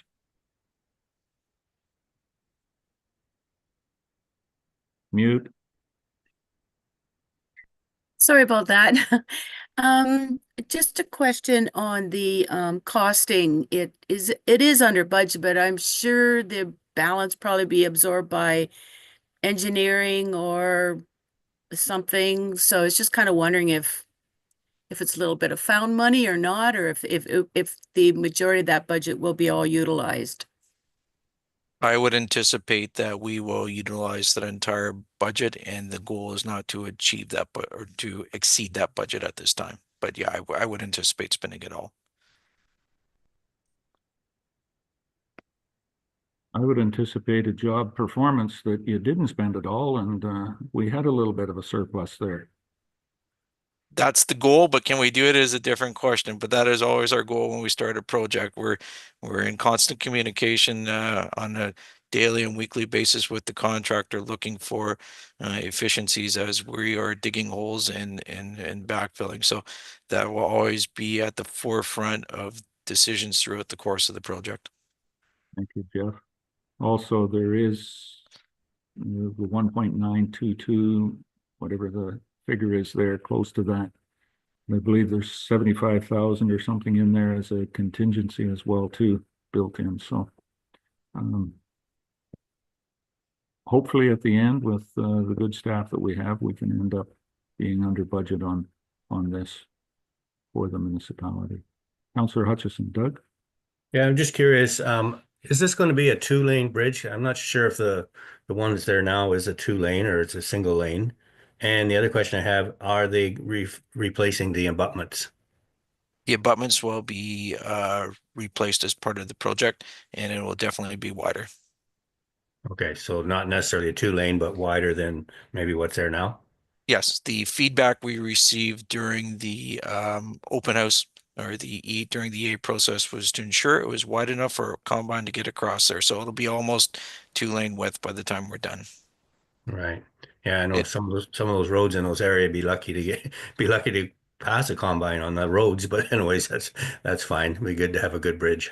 Traveling some of those roads for my own personal use, on occasion, we have had to back up to the nearest driveway to allow large farm machinery to get past there. And I think that's pretty standard practice throughout, not just West Grey, but most of Grey County. I agree. Thank you. Most of southwestern Ontario, Fair enough. with the size of some of the farming equipment out there, if it allows a combine to go through, Councillor Hutchison, it may be wide enough and be declared a 4-lane highway for some of that stuff that comes down the road. They will have to take the header off.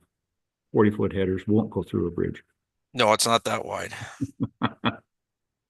Okay, anything else on that? Good news and good budgeting process to be able to get those contracts out, and interesting that the number of contractors that we had bid on this project was a positive thing, I think, and that showed up positively on the competitive bidding process when you can get that out early enough in the year. Not only that, if you look at the spread of the top few, that it was very tight, and I think that was part of getting it out early enough where they could bank on having some work right from the start. Excellent.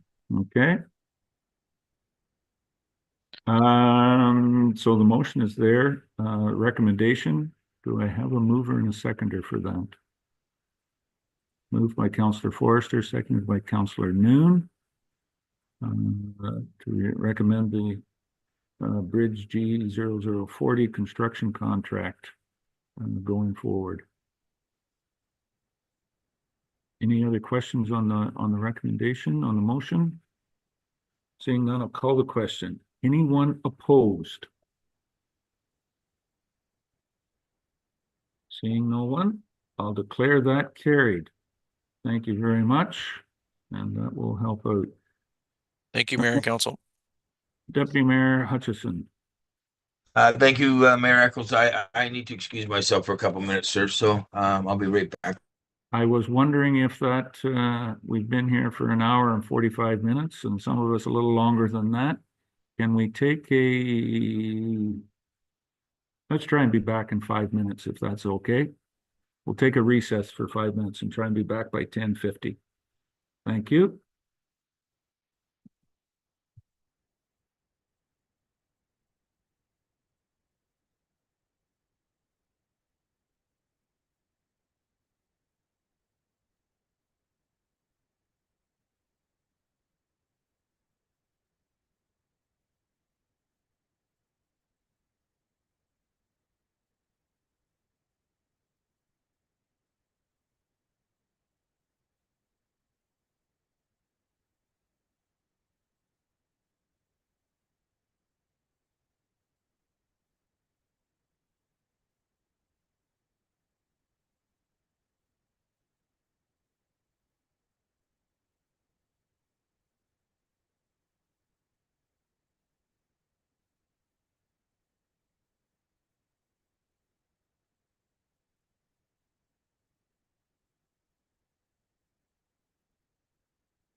Okay.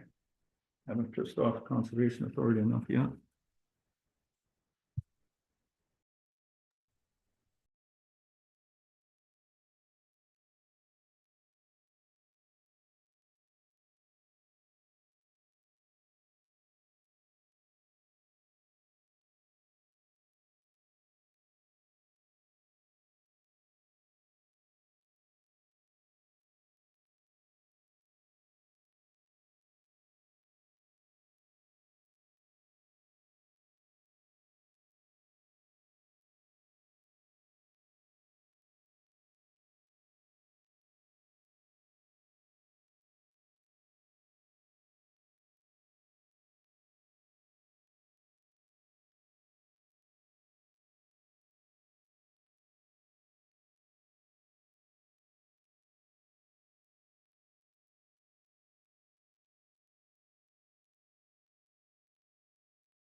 Everybody's back.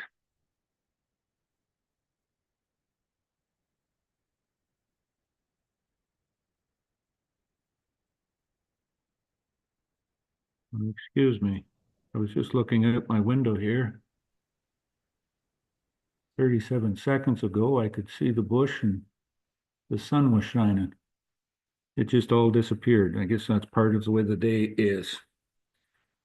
Getting a little windy. Wonderful. Okay, there's Tom back. All right, I think we'll go back. Then that was all that we had from our Director of Public Works.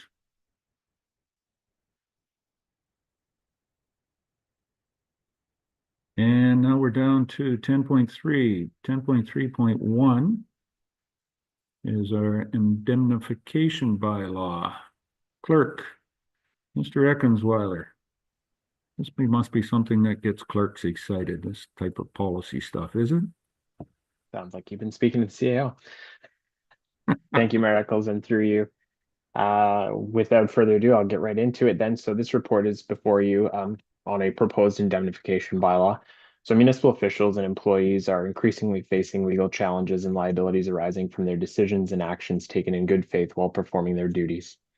Section 279 of the Municipal Act grants municipalities the authority to protect council members, board members, and employees, both former and current, against personal liability incurred in the course of their duties, provided their actions are in good faith and within the scope of their official capacity. This statutory provision is critical in ensuring that municipal officials can perform their duties without apprehension of personal financial repercussions. The proposed bylaw provides indemnity and defense for current and former members of council, local boards, and employees against loss or liability incurred in their performance while acting in good faith, and the benefits include encouraging officials and employees to perform their duties without fear, promoting good governance, and ensuring qualified individuals continue to serve the municipality. So the recommendation in the report is that council direct staff to bring forward a bylaw for the indemnification and defense of current and former members of council, local boards, and employees of the corporation. Thank you very much, Jamie. Any questions on the bylaw as proposed? Any member? Putting something of this together, I'm going to say that you've done a wonderful job and you didn't steal from anybody. This is all original stuff, right, Jamie? That's the way. Won't go that far. That's the way clerks work. Very good. There is a recommendation, if there's no questions from Mr. Eckensweiler. Recommendation that the indemnification bylaw be put forward at a later date to be passed. Anyone want to move that? Moved by Deputy Mayor Hutchison and seconded by Councillor Nguyen. Thank you, Tom. Joyce, any questions on the recommendation to bring forward the bylaw on indemnification? Seeing none, then I'll call the question. Anyone opposed to bringing that bylaw forward? Seeing none, I'll declare that carried. Thank you. And second report, Jamie, you have here is a report on, excuse me, on the Lemco property. Yes, through you, Mayor Eccles, this is a follow-up report on the Lemco's land exchange request and next steps. So as council is aware, in September 2023, council directed staff to facilitate a land exchange between the municipality of West Grey and the Canadian Lemco's Association. A survey of the lands, both our lands and Lemco's lands, have been completed. As a condition of the land exchange, Lemco's is also required to enter into a site plan agreement with West Grey that will be registered on title. To facilitate a site plan agreement, the lands that are subject to the exchange must first be designated as a site plan control area. So the next steps in this process is directing staff to bring forward a bylaw to designate the subject lands as a site plan control area and authorize the exchange of lands between West Grey and the Canadian Lemco's Association. Very good. This has been a struggle, an extended process. Not as much of a struggle, but it's just an extended process getting this done. Any questions for the clerk from any members of council on this one? So the recommendation is there. Do I have somebody that would like to move that? Councillor Hutchison and Councillor Townsend. Doug and Doug. Okay. Any further questions on the recommendation from the report?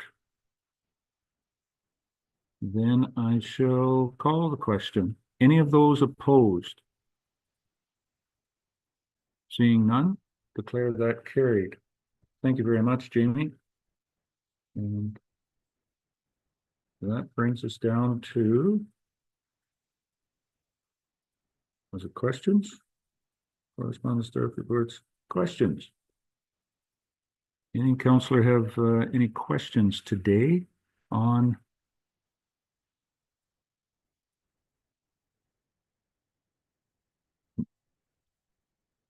no? Everything is clear as what the weather is outside then. Thank you very much. Motions or notice of motions? Anyone have any notice of motion? We're not having any that we need to deal with. That's number 13, notice of motions. Announcements. Any counselor have any announcements at this point in time? Counselor Hutchison. Doug? Yeah, just like to say that over the past weekend, very snowy weekend, that we had a very successful Frazzle Fest number of activities. I got to a number of them in the Durham area. Didn't get to out and about too much, so maybe some other counselors maybe had a chance to visit some of the other municipality or the other settlements in our area. There were a number of activities going on all over.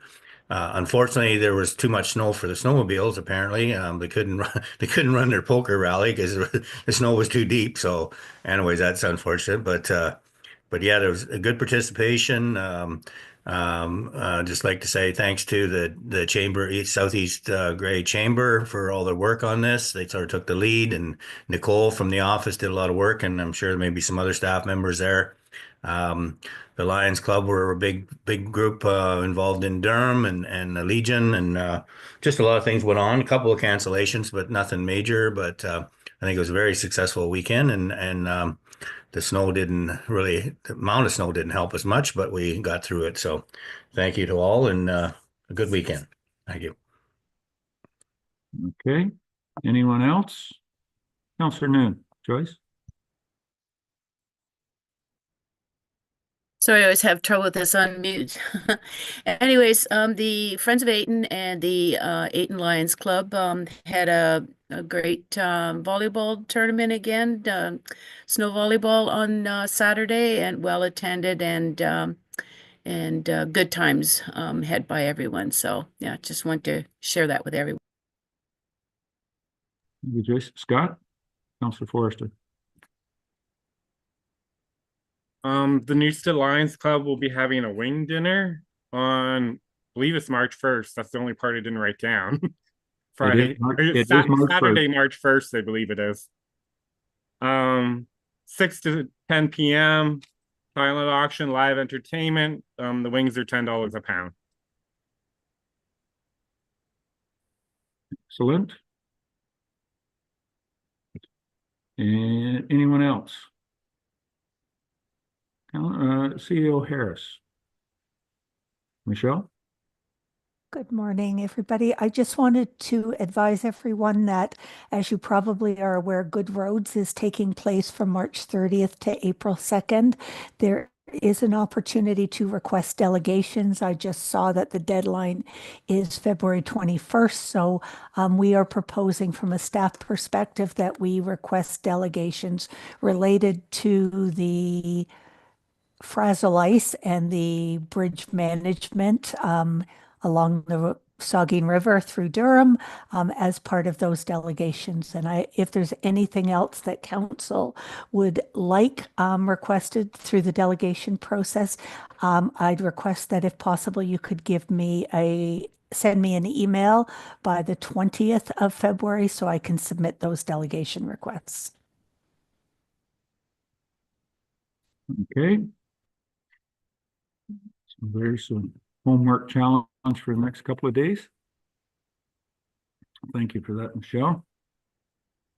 And yes, you were talking about wings also in Elmwood on Friday night of the West Grey Frazzle Fest was a wing night as well, and I understand it was well attended. Didn't quite get there. There was I took Joanne out for dinner to Crawford Bistro that had a Valentine's dinner on that evening. So that's on a bit of a personal notice, not anything else there. And I think that should be announced as well too. The first provincial all candidates meeting for the provincial election coming up was held a week ago Monday. at the Durham Arena, specific to our healthcare and the healthcare in the province and whatnot. 3 out of the 3 candidates were present, and the 4th one couldn't make it. Apparently, was the announcement was he was door knocking, but on Saturday, that 4th candidate did manage to make it to Durham for the breakfast. So interesting. Didn't come and defend policy, but could come to for a breakfast. Did find Durham finally. Anyone else?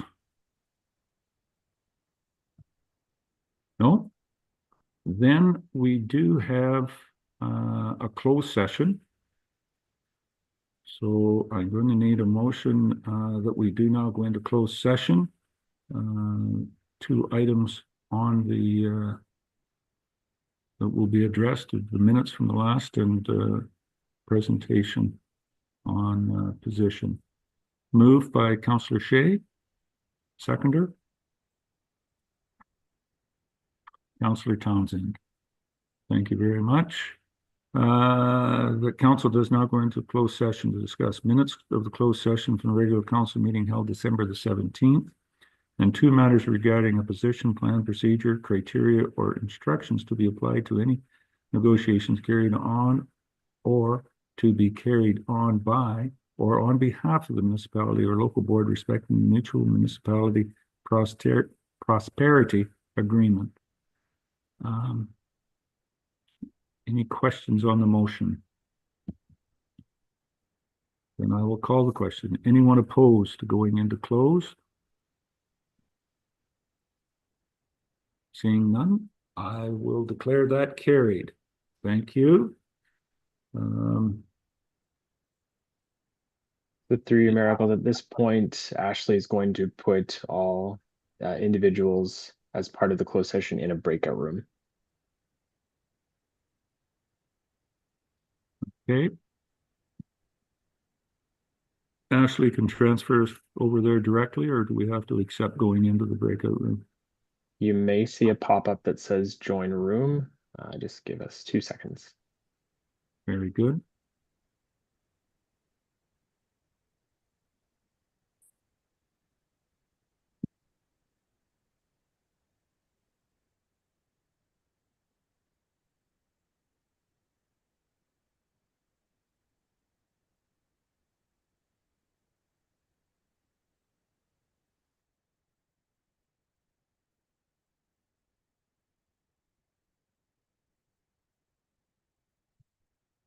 There it is for us.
Okay, from the technical portion of it, Amy and or Ashley can confirm that everybody is joined back in. We're back into open session. Very good. We'll call open session back and welcome everybody back into our open session. Reporting out of closed session, I've got a couple of comments to make. During closed session, council discussed the minutes of the closed session of a regular council meeting held on December the 17th, 2024, and discussed two matters regarding a position plan procedure, criteria, or instructions to be applied to any negotiations carried on or to be carried on by or on behalf of the municipality or local board respecting a mutual municipal prosperity agreement, and direction was provided. Okay, thank you.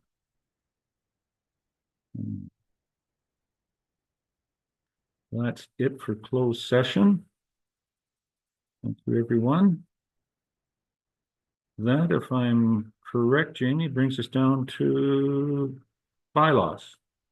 We have one bylaw on the docket today, and that is the confirming bylaw of the proceedings of the regular meeting. Do I have a mover and a seconder to proceed? Councillor Forrester and Councillor Townsend. Thank you. That the bylaw confirming the procedures be passed. Any questions on the confirming bylaw? Call the question. Is anyone opposed to that bylaw?